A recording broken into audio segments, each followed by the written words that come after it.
গণঅভ্যুত্থানের গান বাংলাদেশ বেতার সিলেট। এবারে শুনুন স্থানীয় বাংলা সংবাদ। আসসালামু আলাইকুম। সন্ধে 7টা। বাংলাদেশ বেতার সিলেট সংবাদ পড়ছি নন্দিনী রায়। সিলেটের ভোলাগঞ্জে সাদা পাথর রুটের ঘটনায় জনপ্রশাসন মন্ত্রণালয়ের সিনিয়র সচিব ডক্টর মুখলেসুর রহমান বলেছেন, প্রশাসনের যত বড় কর্মকর্তা কিংবা রাজনৈতিক দলের নেতাই জড়িত থাকুক না কেন, কাউকে আইনের বাইরে রাখা হবে না। তিনি জানান, সাদা পাথর পর্যটন কেন্দ্রকে 24 ঘণ্টা সিসিটিভি ক্যামেরার আওতায় আনা হবে, যাতে ভবিষ্যতে আর কোনোদিন কেউ পাথর উত্তোলনের সাহস না পায়। সেজন্য প্রশাসনকে সর্বোচ্চ সজাগ থাকতে হবে। তিনি আজ সাদা পাথর এলাকা পরিদর্শনে গিয়ে এসব কথা বলেন।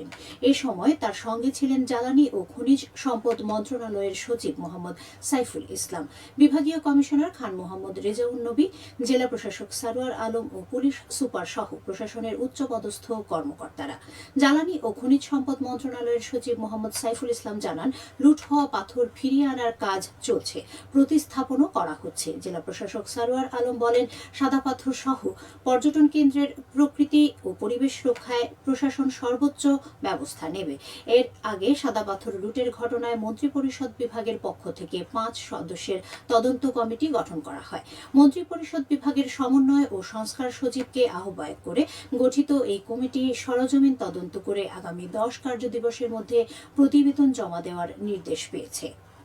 জুলাই গণঅভ্যুত্থানে শহীদ পরিবার ও জুলাই যোদ্ধাদের কল্যাণ ও পুনর্বাসন অধ্যাদেশ 2025 গেজেট প্রকাশ করা হয়েছে। গেজেট অনুযায়ী স্বীকৃত শহীদ পরিবারের সদস্যরা এককালীন 30 লাখ টাকার সঞ্চয়পত্র ও মাসিক 20,000 টাকা ভাতা পাবেন। এছাড়া আহতদের 3 ভাগে ভাগ করা হয়েছে। এর মধ্যে অতি গুরুতর আহতরা এককালীন 5 লাখ টাকা ও মাসিক 20,000 টাকা, গুরুতর আহতরা এককালীন 3 লাখ টাকা ও মাসিক 15,000 টাকা এবং আহতরা এককালীন 1 লাখ টাকা ও মাসিক 10,000 টাকা পাবেন। গেজেটে বলা হয়েছে, জুলাই গণঅভ্যুত্থানের শহীদ পরিবার ও জুলাই যোদ্ধাদের কল্যাণ ও পুনর্বাসন কার্যক্রম তদারকির জন্য কেন্দ্রীয়, জেলা ও উপজেলা পর্যায়ে কমিটি গঠন করা হবে। সরকার গত 17 জুলাই গণঅভ্যুত্থানে শহীদ পরিবার এবং জুলাই যোদ্ধাদের কল্যাণ ও পুনর্বাসন অধ্যাদেশ 2025 জারি করে। এতে গণঅভ্যুত্থানে নিহতদের জুলাই শহীদ এবং আহতদের জুলাই যোদ্ধা হিসেবে স্বীকৃতি দেওয়া হয়। সারা দেশের মতো সিলেটেও আজ পালিত হচ্ছে জাতীয় মৎস্য সপ্তাহ। মৎস্য সপ্তাহের সম্প্রসারণ, সংরক্ষণ, উন্নয়ন এবং টেকসই ব্যবহারের জনসচেতনতা সৃষ্টির লক্ষ্যে এই সপ্তাহ আগামী 24 আগস্ট পর্যন্ত চলবে। এই উপলক্ষে প্রতিদিনই বিভিন্ন কর্মসূচি পালন করা হচ্ছে। মৎস্য খাতে টেকসই উন্নয়নে তরুণদের ভাবনা শীর্ষক মত বিনিময় সভা অনুষ্ঠিত হয়েছে সিলেটে। এতে প্রধান অতিথি হিসেবে উপস্থিত ছিলেন মৎস্য অধিদপ্তরের পরিচালক জনাব মোহাম্মদ আসাদুল বাকি। জেলা মৎস্য অধিদপ্তর এর আয়োজন করে। দুদিনব্যাপী শিশু ও যুব সম্মেলন শুরু হয়েছে সিলেটে। মহানগরীর দরগাহ গেট এলাকার একটি হোটেলে এই সম্মেলন অনুষ্ঠিত হয়।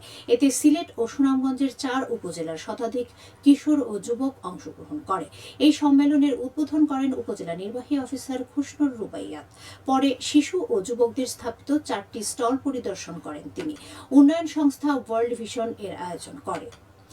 নারী মুক্তির আলোকবর্তিকা বেগম রোকেয়া শীর্ষক তরুণী সমাবেশ অনুষ্ঠিত হয়েছে আজ সুনামগঞ্জে। শহরের শহীদ মুক্তিযোদ্ধা জগৎজ্যোতি পাবলিক লাইব্রেরির মিলনায়তনে এই সমাবেশ অনুষ্ঠিত হয়। এতে জেলার বিভিন্ন উপজেলা থেকে শতাধিক তরুণী অংশ নেন। বাংলাদেশ মহিলা পরিষদ এই উদ্যোগ নেয়। মৌলভীবাজারের কুলাউড়া উপজেলার পৃথিমপাশা ইউনিয়নের শহীদ বীর মুক্তিযোদ্ধা স্মৃতিসৌধের নির্মাণ কাজ শুরু হয়েছে। এতে ব্যয় হচ্ছে প্রায় 1.5 কোটি টাকা। দৃষ্টিনন্দন এই স্মৃতিসৌধের 10 ভাগ কাজ ইতোমধ্যে শেষ হয়েছে। বাকি কাজ আগামী ডিসেম্বরের মধ্যে শেষ হবে বলে আশা করা যাচ্ছে। মুক্তিযুদ্ধের সময় পাক হানাদার বাহিনী এই স্থানে 27 জন বীর মুক্তিযোদ্ধাকে নির্মমভাবে হত্যা করে গণকবর দেয়। মুক্তিযুদ্ধ বিষয়ক মন্ত্রণালয়ের আর্থিক সহায়তায় এলজিইডি তা বাস্তবায়ন করছে। এবারে শুনুন কৃষি সংবাদ। চলতি বছরের প্রথম 6 মাসে দেশের রেকর্ড পরিমাণ চা উৎপাদিত হয়েছে। জানুয়ারি থেকে জুন পর্যন্ত দেশে মোট চা উৎপাদন হয়েছে 2,30,02,000 কেজি, যা গত বছরের একই সময়ের তুলনায় প্রায় 1,15,00,000 কেজি বেশি। এর মধ্যে সিংহভাগে উৎপাদিত হয়েছে মৌলভীবাজার জেলায়। উৎপাদন বৃদ্ধির মূল কারণ জলবায়ু ও আবহাওয়ার অনুকূল পরিস্থিতি, সঠিক ব্যবস্থাপনা। এসব বাগানে লক্ষাধিক শ্রমিক নিয়োজিত থেকে দেশের অভ্যন্তরীণ চাহিদা পূরণ করে বৈদেশিক মুদ্রা অর্জনে গুরুত্বপূর্ণ ভূমিকা রাখছে।